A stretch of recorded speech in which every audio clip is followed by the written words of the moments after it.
Here.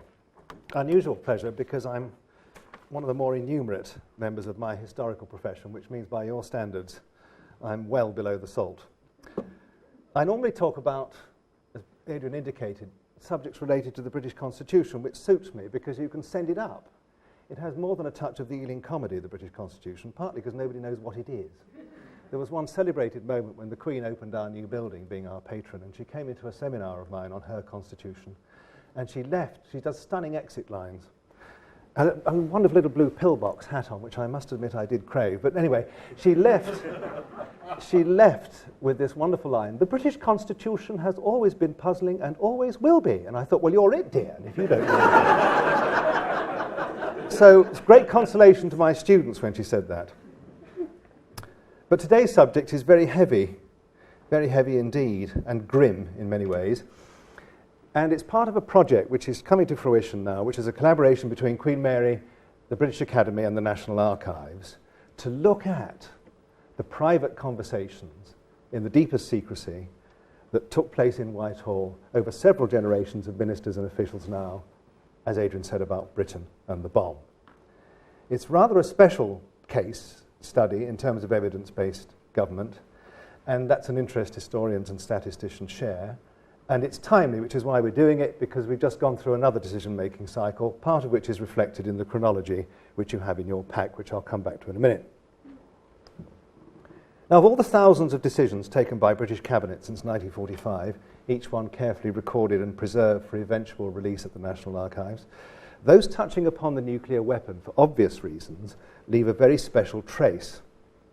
Quite apart from the cost, the science and the logistics involved, a bundle of forces come into play in which instinct and emotion jostle with strategy and reality. And the whole business is overlain by uncertainty about the world, Britain's place in it, and the possibility of an international clash so serious that actually contemplating using the dreadful thing might arise. And over the decades, a whole mixture of arguments, impulses and motivations and justifications have taken place, although, as in a child's kaleidoscope, they tend to rearrange themselves in a different pattern generation upon generation. And the Queen Mary British Academy study, which is coming out in the autumn in a book called Cabinets and the Bomb, which is essentially a documentary reader with commentary around it and analysis. The study is about the private impulses and judgments that swirled around the cabinet room when big bomb decisions are weighted, and the stories ministers told themselves in private about why this was the moment to get into the nuclear weapons business, or this was not the moment to get out of it. It was a remarkable Frenchman, Raymond Aaron, who combined the gifts of a historical sociologist and a strategic analyst in the Cold War, who in his post-1945 generation, I think, caught best the specialness of the nuclear factor in high politics and history. And it was in a famous essay on Max Weber that Aaron stressed the importance of projecting back into past decisions and also the minds of the decision makers, the same degree of uncertainty we feel today about the future. And this is what he wrote in 1959. "We must," he said, "avoid the retrospective deterministic illusion regarding events or actions that are characteristic of the political historian, the historian who wants to respect proper dimension of action, namely uncertainty with regard to the future." There's a tremendous danger, certainly in my profession, not so much in yours, I think, of what Edward Thompson famously called the enormous condescension of posterity. It is very important to get back into the skulls of the people at that time and try and reconstruct what they knew and what they didn't know, and to sweep hindsight away. It's very difficult. It's the most difficult thing of all for the undergraduates to do, I think. 3 years earlier, Raymond Aaron himself had set about untangling the motives behind the British government's determination to upgrade itself from an atomic power to a thermonuclear power, with a degree of insight that suggested he'd actually read some of those very secret minutes of these discussions, which preceded the Churchill administration's decision to commission the building of a UK hydrogen bomb in the spring and summer of 1954. A decision they managed to keep secret until March 1955. It was just an entirely different world. Things did not leak. In his book on war, Aaron depicted the British intention to go thermonuclear as seeking a certificate of grandeur, a modern equivalent of the fleets, armies and colonies that were required by a 19th century nation wishing, as he put it, to enter the exclusive club of the world's masters. This was very much the flavour of the Chiefs of Staff briefing for the Cabinet and for Churchill himself when selling the upgrade from a fission to a fusion weapon in the Cabinet room. And those of you with a physics background will know it was an enormous step. The hydrogen bomb was between 1,000 and 1,500 times more powerful than the bombs dropped on Japan at the end of the Second World War.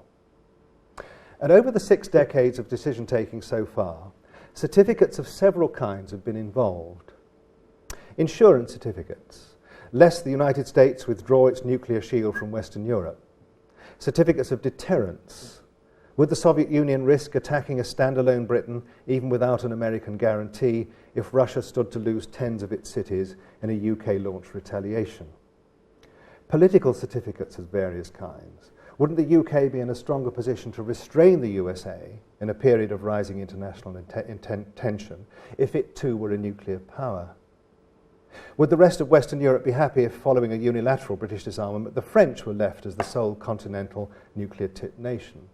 That has never come out in the public discussions, but it's there very powerfully from the 60s onwards, the French problem.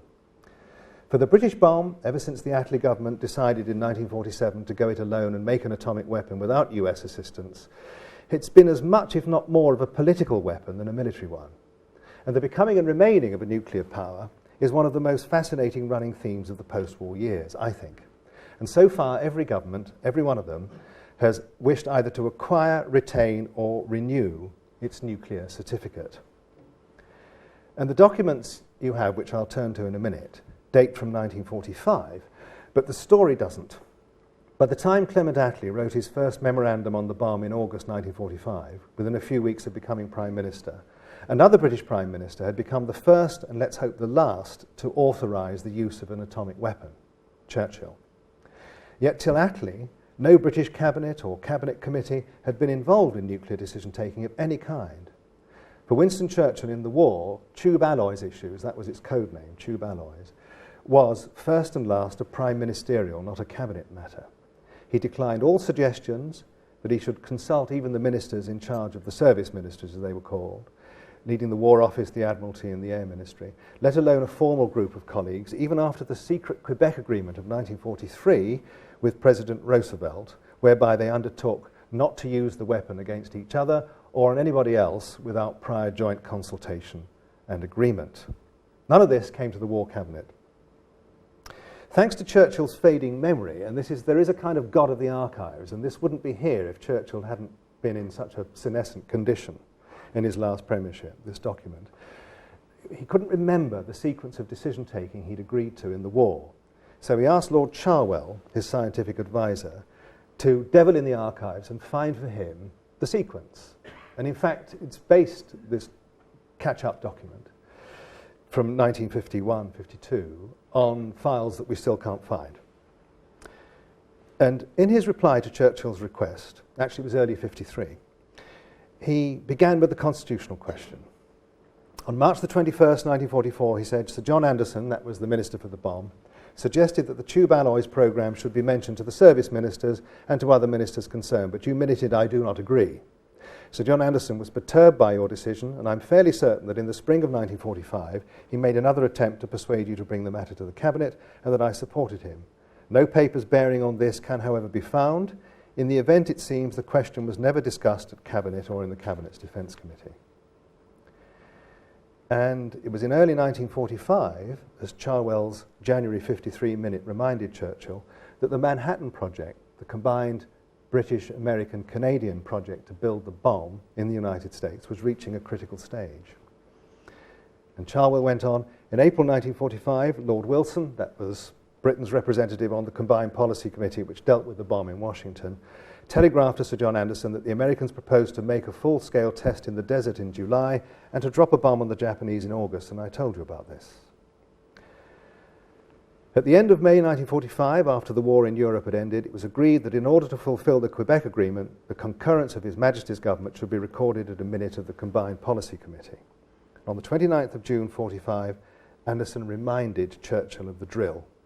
He requested permission to be given to the Americans to use the weapons on the Japanese, and Churchill initialed his acceptance of this, his agreement of this, on the 1st of July.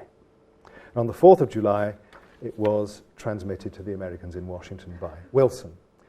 But by the time Churchill took this awesome decision, and I think most people have forgotten if they ever knew that one British Prime Minister has authorised the use of a nuclear weapon. By the time he took this awesome decision, Britain was over a fortnight into a general election campaign. And the country went to the polls 4 days later on the 5th of July, though the result wasn't announced in the Great Hall at Queen Mary, actually, where the Limehouse Count, Attlee's seat, was. The results were not announced. That suddenly made Attlee realise he was going to be Prime Minister, to his great surprise, till the 26th of July, because the votes of the service people all over the world had to be collected and counted. But how much did Attlee know about this bomb project before becoming Prime Minister? At the time the wartime coalition broke up in June 1945, Attlee, as he recalled in his memoirs, didn't know then that the atom bomb project was about to come to fruition, for knowledge of it had been kept to a very narrow circle. It looked, he said, at that time to be likely that the Japanese would have to be dislodged piecemeal from the wide area which they occupied. Attlee's official biographer reckons Attlee didn't know about the bomb until the 1st of August 1945, 6 days after he became Prime Minister, when Harry Truman, the American president, told him about it at the Potsdam Conference. And in his retirement, in his old age, Attlee made plain to his press secretary, Francis Williams, that he had no difficulty with Truman's decision because of the absolute imperative need to get the Japanese out of their redoubts and to save the large numbers of lives in a war which was then expected in the Far East to continue till 1948. 2 bombs were dropped on Japan. The first struck Hiroshima on the 6th of August, the second Nagasaki on the 9th of August. And with all the other duties that fell on him as the new Prime Minister, Attlee had to concentrate on the bomb and its consequences very much in August 1945. And he wrote his own personal minute, his own deterrence theory, for a cabinet committee he set up at the end of August, Gen 75 in the Cabinet Office's code. And this documentary reader that we're producing goes from that first paper of Attlee's right through to the letters that were exchanged between Tony Blair and George Bush last December, which will enable, in the words of Ernest Bevin, Bloody Union Jack to remain on top of a British nuclear weapon until the 2050s, unless there's a disarmament-minded cabinet in Whitehall in the intervening period, or an American president that tears up the relationship, the special nuclear relationship. In between Attlee's August 1945 memorandum and the Blair-Bush correspondence, the documents, of which you've got some samples there, trace the January 1947 decision to make a British atomic bomb, Churchill's amazement at finding on returning to office in 1951 that Attlee had concealed the 100 million budget so successfully from Parliament, through to his own cabinet's decision to authorise the manufacture of the vastly more powerful hydrogen bomb. And the papers illuminate as well the decision of the Macmillan government in 1960 to purchase the American standoff Skybolt missile, no longer independent could we be, as a way of extending the life of the RAF's V-Force, and then to secure the submarine-launched Polaris system when the Americans abandoned Skybolt at the end of 1962. Labour politics became integral to the story once more in the autumn and winter of 1964, when Harold Wilson persuaded his cabinet, despite the appearance given in a manifesto pledge that he was going to abandon the whole thing, to carry on with Polaris. The debate about improving Polaris through what was to become known as the Cheveline project, designed to penetrate the anti-ballistic missile screen around Moscow, is followed in the documents, some of which you've got, through the Wilson government in 66-70 and into the Heath administration of 70 to 74 and the Labour governments of 74-79.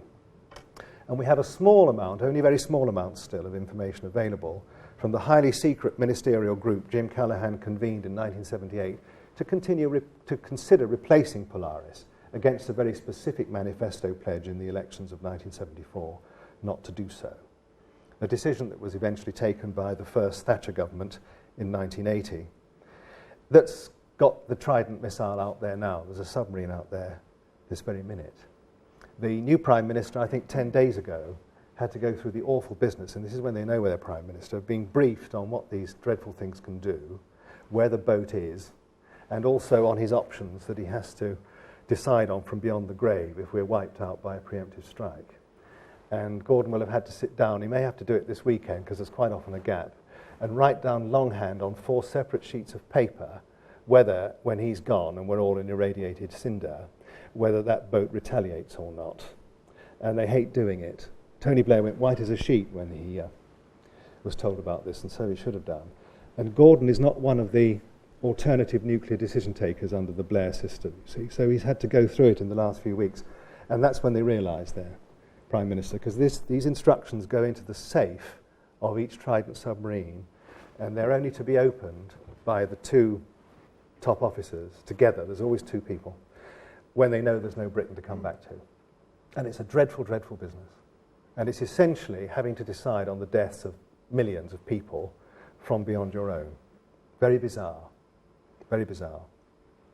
Anyway, I digress. I told you it was grim. It is very, very grim. But before turning to the documents themselves you have, a word of caution's needed. Acquiring the declassified papers and minutes of the Cabinet and Cabinet committees that discussed the bomb matter, on first impression, gives the appearance of being kind of delayed bugging of the Cabinet room. But it isn't, because the official record is very sparse. It's not verbatim. We're just getting declassified now the actual scribbled notes of the Cabinet secretaries for the early post-war period, which attribute views. But the minutes themselves have a certain austerity. For example, perhaps the most famous phrase associated with the Attlee government's decision is Ernie Bevin's one, when he explodes in a meeting of the Gen 75 Cabinet Committee in the autumn of 46, when the economic ministers, Dalton and Cripps, say we can't afford the gaseous diffusion plant to enrich the uranium. We've got exports to produce. Economic recovery, we're flattened. And Ernie Bevin comes in late from a very liquid lunch and explodes. I'm not having it. I don't care what it costs. I'm not being spoken to by an American Secretary of State, again, as I've just been spoken to by Harry Truman's. No British Foreign Secretary should be spoken to like that. I don't care what it costs. We've got to have the bloody Union Jack on top of it. No mention of the Russians at all. It was, we can't allow the Americans to have a monopoly. Very interesting, and that's an impulse that runs right through. But to get Ernie Bevin's explosion, there's no trace of it, the actual words in the minutes. We had to wait for a BBC Time Watch documentary in 1982 when Michael Perrin, who was one of the scientists advising that small cabinet committee that Attlee convened, Gen 163, he set it up so the economic ministers weren't there, so they wouldn't whinge, just for the decision-taking purpose for the bomb. And we had to wait for Michael Perrin's recollection of this great outburst of Bevin to actually get into the skulls and get into the mood of that meeting. So the documents only take you so far. What this question needs is a really substantial study in its own right, and I hope that some of my research students will do it, in the way I've described, avoiding the enormous condescension of posterity and also avoiding being viewy, because the British Academy approach and the Queen Mary approach is not to be advocating or denouncing British nuclear weapons. It's a work of explanation, which is the key to the whole business. The scholarly key, anyway, if not the actual decision-taking key. But I've given you these little scattering of documents to read at your leisure if you really want to cheer yourselves up. But I'll just have a few words about each. In their own time, they were the hottest bits of paper in Whitehall. And the very first one you have is the minutes of the Gen 163 meeting in January 1947, when the decision to go it alone was made. And for several years, all we had was the second page, which has got 242 at the top of it. And the actual minutes of the meeting were too sensitive to release, but we finally got them. And the views are attributed. And you'll see it's on wartime, flimsy carbon copy paper. I mean, it's amazing it's survived. It almost crumbles in your hand. And you can actually see it's hard to reproduce it properly. But you'll notice the key bit again is Ernest Bevin, the Foreign Secretary, the dominant force in that cabinet, saying we couldn't afford to acquiesce in an American monopoly of it. Other countries might well develop it. We've got to have it. It was the great power impulse, as well as not letting America bestride the world alone. Intelligence at this point suggested the Russians wouldn't get it till the early 50s. Intelligence was wrong about that. But this is the beginning, in a way, of the program. And also they decided to go the super secret route, to have a cover story, high explosives research. And one or two of the scientists, Bill Penny in particular, who was in charge of Imperial when some of us were young, a key figure from the Manhattan Project, was put in charge of it. They couldn't sustain the secrecy argument. There's a great British secrecy story involved in this, of course. because they couldn't motivate the workforce to work overtime. So they planted a parliamentary question in 1948, which just said, we're developing all modern weapons, doing research and development on them, including atomic weapons. And the Minister of Defence refused to say any more. The newspapers hardly noticed. Many of them didn't even run it. Quite extraordinary. The FT ignored it, the Sunday papers ignored it. It was an of-course decision for that generation. It was amazing how uncurious the British press was about that decision in January 47, which was not put out in a parliamentary answer till May 1948. Not a whisper got out. The next document is Churchill's, the second of his 3 cabinets. He played the great constitutionalist in his last premiership. He took the H-bomb decision 3 times to his full cabinet. And the first time they gave him hell, not enough consultation. How dare you bounce us into all this? It's worth remembering in the days when we've just seen the back of a command prime minister replaced by another command prime minister, but he's disguising himself for at least the first few weeks as that, that Churchill would take every big decision to his full cabinet. This dominant figure in the world, not just this country, but he believed in proper cabinet discussion, even on ultra-sensitive matters like this. But the second of the 3 meetings is quite interesting because it raises the morality question for the first and last time in these private discussions, which is extraordinary. Remember, CND didn't start till 1958. It's hardly a whiff of protest still in mid-1954. And if you look on page 359, their numbering, under atomic energy, they resume their discussion. They try and fudge the cost a bit. It costs a lot to make atom bombs. We'll save on not making them, and so we can carry the cost. Well, it never works out like that, does it? This is one of the rare examples where figures come into it. Actually, your trade is on cost. One of the ministers plays up, why do we have to do it? Why can't we rely on the United States? This was Harry Cruickshank, who was leader of the House of Commons. He was a great dissenter in the Churchill cabinet, an embittered, difficult man, but he was forever making life difficult for Churchill. He was infuriated by him. So that's Harry Cruickshank. I got this from the Cabinet Secretary's notebooks. Why do we have to do it? Can't we rely on the United States? And then the question is raised, should we do it? And the onus is put on the Attlee government for deciding to make the atomic bomb in the first place. And it was Anthony Eden who pretended through sleight of hand there was no real difference between the two. Well, of course there was. There was a huge surge in destructive power. And then morality comes in. The Methodist Conference gets a look in. Good old Methody. Now, the reason for this was Churchill was an avid reader of the press, and he'd read the Daily Worker that morning, now the Morning Star, and the lead story in the Daily Worker was from the Methodist Conference meeting when Donald Soper was retiring as president and denounced atomic weapons as immoral in all circumstances. So Churchill referred to the Methodist Conference and Donald Soper. And as far as I can see, it is the first and last time that straightforward morality comes in. But again, it's swept aside. The Labour government took care of the moral problem by getting us into it in the first place. That was Anthony Eden again. But look at D on page 364. This is the real stuff. It's the great power impulse. If we're going to remain a player, we've got to have these things. It's the certificate of grandeur. It's Raymond Aaron, classically. And also, the United States is thinking of a forestalling war against Russia before they've got proper thermonuclears themselves. And if we're going to make one, we might have a greater chance on restraining the Americans. None of this, of course, when it was announced, was given as a reason. But it's being able to restrain the gung-ho Americans, which really bothered the Churchill cabinet, Churchill in particular. And the chiefs of staff, erroneously as it turns out, had briefed this cabinet that if we get the hydrogen bomb, for all our shortage of money, all our stretched kit in other areas, all the difficulties we're having with national service, we can be on terms again with the other 2 great powers. It's the impulse to be a great big player. And even in those dry cabinet minutes, you can hear Churchill's great power impulse. What he said to them, because he liked metaphors, this is our ticket to the royal enclosure, i.e. Ascot, the world's royal enclosure. Unless you've got a hydrogen bomb, you don't get in. No trace of that in the minutes. It was very difficult for Britain to keep up technologically and financially with the 2 superpowers. And at the end of 1962, when out of the blue the Americans cancelled the Skybolt missile to keep the V-bombers going, Macmillan rushes to Nassau with Kennedy and gets Polaris. Those who saw him there said he did his perfect impression of the veteran of the song. And one of the witnesses to an earlier meeting of Kennedy and Macmillan said, Harold, They played their parts always brilliantly. Harold as the veteran of the Somme, Jack Kennedy as the boy wonder. And he turned on all the allies in peace and war. I have seen bloodshed twice in my lifetime, all this stuff. And he got it bargain basement price, the Polaris missile system. It was the most extraordinary thing.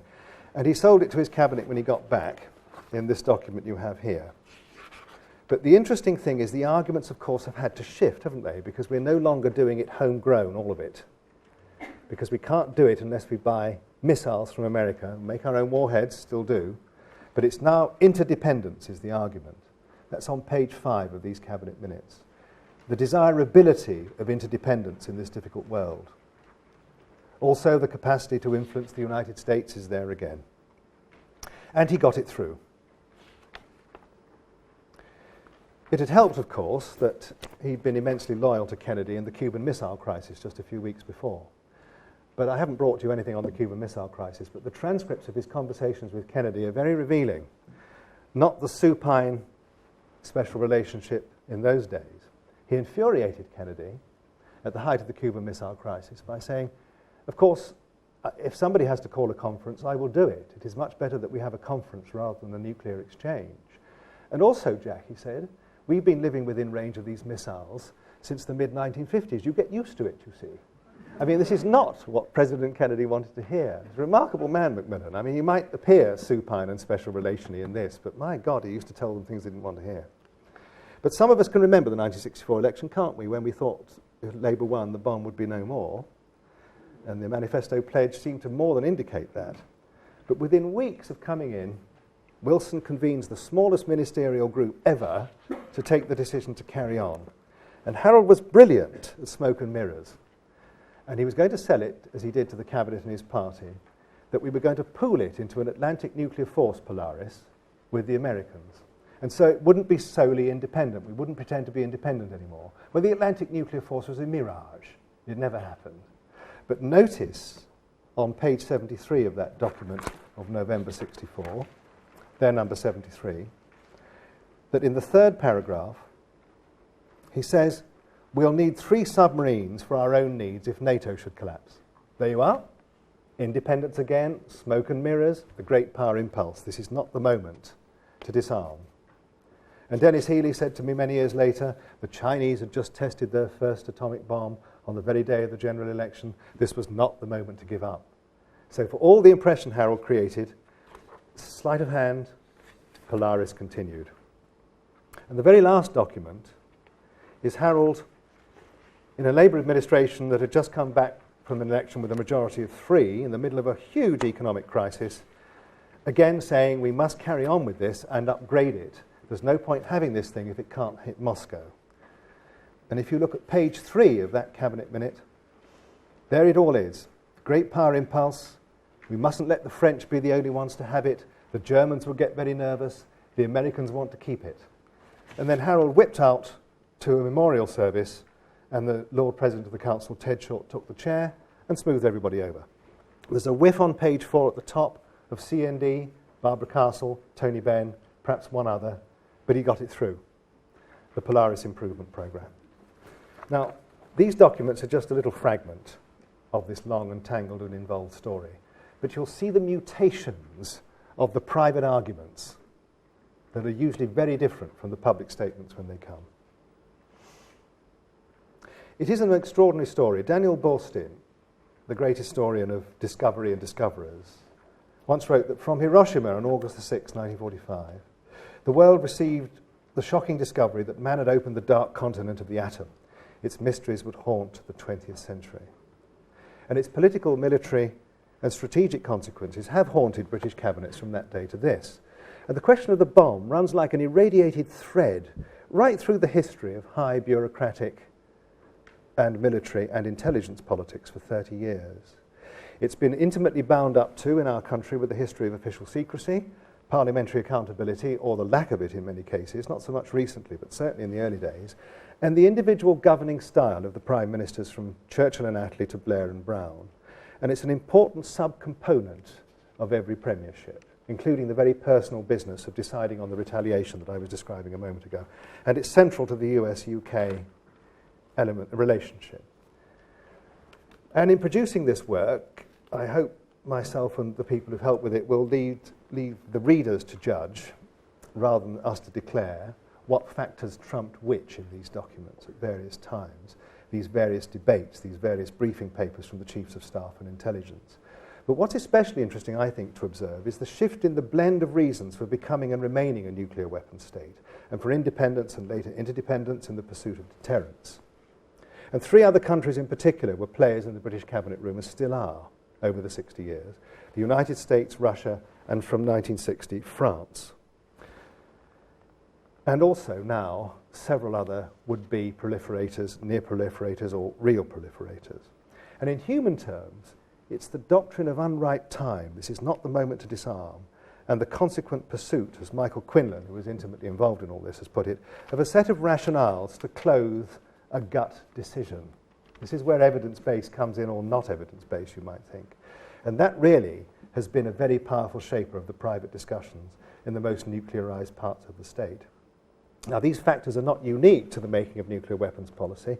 As Alistair Cook put it, in a radio essay on politics and the human animal, broadcast just after the Suez Crisis in '56, one of the things that struck him, he said, most forcibly during his daily chore of watching and listening to the chief actors on the political stage is the ease with which a nation does something from instinct and justifies it by reason. And the shifts in international politics and the condition of the world have been both numerous and in many cases unpredictable since Attlee sat down to write that first memo in August 1945. Only one hugely important factor has held, thank heavens. No city, in Ronald Clark's phrase, has been put to the bomb since Nagasaki on the 9th of August 1945. And should that cease to be the case, of course, the debate about nuclear deterrence will change as the world will have changed. Now, to wrap up, is the story of cabinets and the bomb a tale of evidence-based policy making? Well, yes and no. Figures, your trade did come into it, cost, as I've mentioned, the calculations of how many Soviet cities you needed to be able to strike with your own capacity to deter the Russians from hitting you, what proportion of a city once struck would have to be destroyed to cause what they call breakdown. This was based on the studies of the Japanese cities and also the German ones that were subject to firebombing.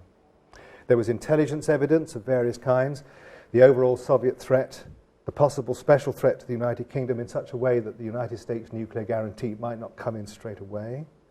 And there's political evidence, as the ministers indeed interpreted it, of trying to retain an influence on American thinking and strategy, to restrain them, and also to retain our place as one of the permanent members on the United Nations Security Council.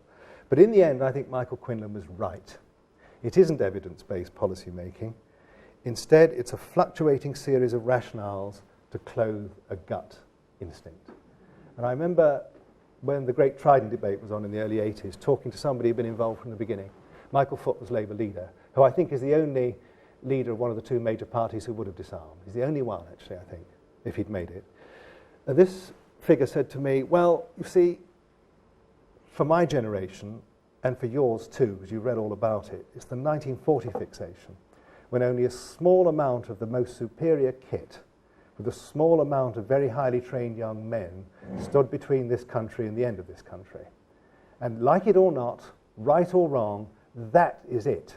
And that is why, apart from Michael, he said, no Prime Minister I can foresee will ever want history to judge him or her to be the one who gave it away. Because the one thing that's absolutely certain is the ones who, once you've stopped it, you can never get back into it. And for all the flim-flam around the government's decision just before Christmas, that really, I think, is the motivator. And if you read the white paper, it's not put like that, but it's in there. So is it evidence-based policy? Not really. It's gut instinct clothed with rationale and the flimsiest layer of statistics you could possibly imagine.